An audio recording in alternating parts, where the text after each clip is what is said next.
इस प्रसंग में हम आपके लिए लाए हैं पितृ एकादशी इंदिरा एकादशी व्रत कथा। राधे राधे दोस्तों, सुनहरी कहानियों चैनल में आपका स्वागत है। आश्विन माह के कृष्ण पक्ष की एकादशी तिथि को इंदिरा एकादशी का व्रत रखा जाता है। आज के दिन पितरों के लिए व्रत रखा जाता है। माना जाता है कि यमलोक में यातनाएं झेल रहे पितरों को भी स्वर्ग की प्राप्ति होती है। इंदिरा एकादशी के व्रत कथा का पाठ करने से हर पापों से मुक्ति मिल जाती है और शुभ फलों की प्राप्ति होती है। इस कथा का वर्णन स्वयं भगवान श्री कृष्ण ने महाभारत के समय किया था। धर्मराज युधिष्ठिर कहने लगे कि हे भगवान, आश्विन कृष्ण एकादशी का क्या नाम है, इसकी विधि तथा फल क्या है, कृपा करके कहिए। भगवान श्री कृष्ण कहने लगे कि इस एकादशी का नाम इंदिरा एकादशी है। यह एकादशी पापों को नष्ट करने वाली तथा पितरों को अधोगति से मुक्ति देने वाली होती है।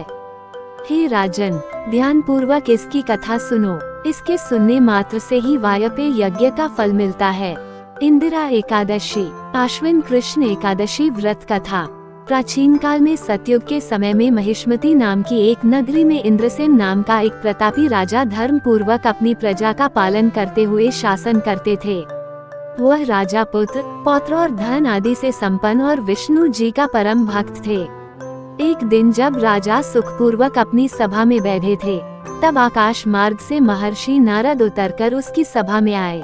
राजा उन्हें देखते ही हाथ जोड़कर खड़े हो गए और विधि पूर्वक आसन व अर्घ्य दिया।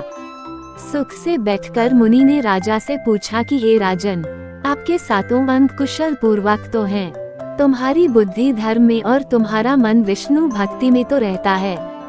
देवर्षि नारद की ऐसी बातें सुनकर राजा ने कहा, हे महर्षि, आपकी कृपा से मेरे राज्य में सब कुशल है तथा मेरे यहाँ यज्ञ कर्मादि सुकृत हो रहे हैं। आप कृपा करके अपने आगमन का कारण कहिए। तब ऋषि कहने लगे कि हे राजन, आप आश्चर्य देने वाले मेरे वचनों को सुनो। मैं एक समय ब्रह्मलोक से यमलोक को गया। वहाँ श्रद्धा पूर्वक यमराज से पूजित होकर मैंने धर्मशील और सत्यवान धर्मराज की प्रशंसा की। उसी यमराज की सभा में महान ज्ञानी और धर्मात्मा तुम्हारे पिता को एकादशी का व्रत भंग होने के कारण देखा। उन्होंने संदेशा दिया, सो मैं तुम्हें कहता हूँ। उन्होंने कहा कि पूर्व जन्म में कोई विघ्न हो जाने के कारण मैं यमराज के निकट रह रहा हूँ। सो हे पुत्र, यदि तुम आश्विन कृष्ण इंदिरा एकादशी का व्रत मेरे निमित्त करो तो मुझे स्वर्ग की प्राप्ति हो सकती है। इतना सुनकर राजा कहने लगा कि हे महर्षि, आप इस व्रत की विधि मुझसे कहिए। नारद जी कहने लगे, आश्विन माह की कृष्ण पक्ष की दशमी के दिन प्रातः काल श्रद्धा पूर्वक स्नान आदि से निवृत्त होकर पुनः दोपहर को नदी आदि में जाकर स्नान करें। फिर श्रद्धा पूर्व पितरों का श्राद्ध करें और एक बार भोजन करें। प्रातः काल होने पर एकादशी के दिन दातून आदि करके स्नान करें। फिर व्रत के नियमों को भक्ति पूर्वक ग्रहण करता हुआ प्रतिज्ञा करें कि मैं आज संपूर्ण भोगों को त्याग कर निराहार एकादशी का व्रत करूंगा। हे अच्युत, हे पुंडरीकाक्ष, मैं आपकी शरण हूँ, आप मेरी रक्षा कीजिए। इस प्रकार नियम पूर्वक शालिग्राम की मूर्ति के आगे विधि पूर्वक श्राद्ध करके योग्य ब्राह्मणों को फलाहार का भोजन कराएं और दक्षिणा दें।